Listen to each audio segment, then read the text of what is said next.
Hindi ya monanio ma mwaka uyu ma urimi mwena wa Kabiru-ini Nyeri, Minister wa urimi Mutahi Kagwe augite mwaka uyu magetha ma mbembe matanyitwo gukinya gunia milioni 70. Our maize production rose from 34.3 million 90 kilogram bags in 2022 to 67 million bags in 2024. This year, we expect to harvest some 70 million bags, which will be a historic achievement that strengthens our food security. Kagwe akiuga thirikari ikuoya mweke uyu ihurie makumbi ma irio bururi-ini niguo gutigirira bururi uri na bothi wa irio mahinda-ini mari mothe. As we approach the bumper harvest season, the government will restock the National Strategic Food Reserve.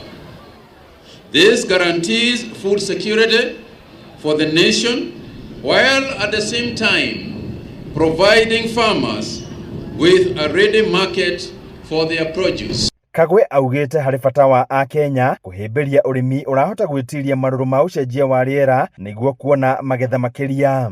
We encourage the planting of tree cover in steep areas to prevent soil erosion and to protect our rivers. Arimi aria mekinyitie magikorwo na mweke wa guthoma teknoloji njeru cia urimi ta ino ya kuhuhiriria mimera dawa makihuthira drone iria cirahura dawa kuma na iguru. Machine ici no hote kuhuhira nacio, no hote ginya ku apply fertilizer ino ya granules, na nitonete tukimihuthira over time ati arimi ni makoretwo na very many advantages tondu nituhotaga ginya kwika kindu gitagwo precision agriculture.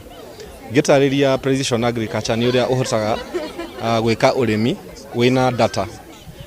Tuge noko uhuthagira lita 1,000 ya mai, with drones ni wahota kuhuthira just 200 liters of water. Ni uneturahota kurehe kindu gitagwo efficiency to farmers na makahota kuruta mawira maya mao wega. Handũ-inĩ ha Inooro TV kuma kaunti ya Nyeri, njĩta Theuri wa Mbogo.